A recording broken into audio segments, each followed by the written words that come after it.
The United States Postal Service has made a significant move suspending parcel services from China and Hong Kong.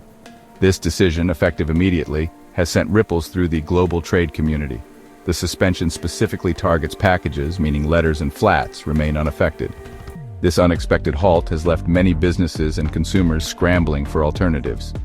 The USPS has cited operational challenges as the reason behind this move. However, the timing coincides with heightened trade tensions between the US and China. While the USPS has not provided a specific timeline for the resumption of services, the impact is already being felt. Businesses that rely heavily on Chinese imports are facing disruptions and delays. Consumers, accustomed to the affordability and convenience of Chinese e-commerce, are bracing for potential price hikes and longer shipping times. The suspension of parcel services marks a new chapter in the complex relationship between the two economic giants. It underscores the fragility of global trade in the face of geopolitical uncertainties. The situation remains fluid, with businesses and consumers eagerly awaiting updates from the USPS on when normal services might resume. The USPS's decision to suspend parcel services from China and Hong Kong did not occur in a vacuum. It comes against a backdrop of escalating trade tensions between the United States and China. The Trump administration's tariffs on Chinese goods and the end of the de minimis customs exemption have created a perfect storm.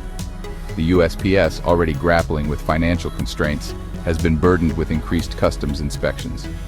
The suspension of parcel services highlights the unintended consequences of trade wars. The USPS's decision is a stark reminder of the interconnectedness of the global economy.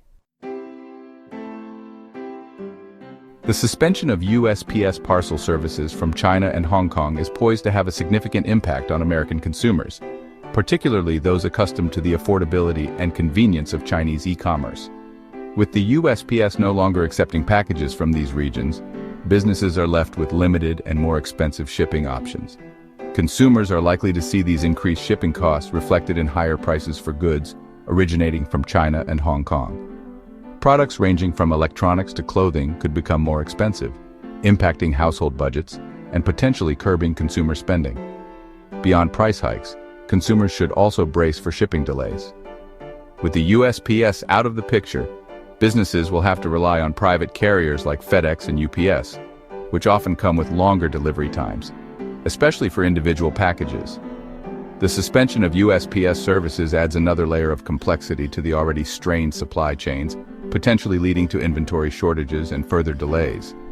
This situation is likely to frustrate consumers accustomed to the speed and efficiency of online shopping. The full impact of the suspension on consumer prices and shipping times remains to be seen. However, it is clear that this development will have tangible consequences for American shoppers in the coming months. Section 4. E-commerce giants adapt Shein and Temu strategies. The USPS suspension from China challenges Shein and Temu, who rely on direct shipments. Shein faces higher costs and delays, pushing for US warehouses.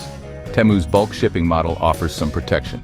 Both are adapting to maintain their market presence. Section 5. Navigating the future workarounds and implications. The suspension of USPS parcel services from China and Hong Kong presents a complex challenge with no easy solutions. Businesses are actively seeking workarounds, while the broader implications for US-China trade relations remain uncertain. In the short term, companies are left with limited options, primarily relying on private carriers like FedEx and UPS. However, this shift comes at a cost. Private carriers are significantly more expensive than the USPS, potentially leading to price increases for consumers. Additionally, these carriers are already operating at near capacity, which could result in further shipping delays and logistical bottlenecks. Looking ahead, businesses are exploring long-term solutions to mitigate the impact of the suspension. Some companies are considering establishing or expanding their U.S. warehouses to reduce reliance on trans-Pacific shipments. Others are exploring alternative sourcing options, potentially shifting production to other countries. The USPS's decision has brought US-China trade relations to a critical juncture. The suspension, whether temporary or not, highlights the fragility of global supply chains and the potential for disruptions in an increasingly interconnected world. The situation underscores the need for dialogue and cooperation to address trade imbalances and find mutually beneficial solutions that ensure the smooth flow of goods and services.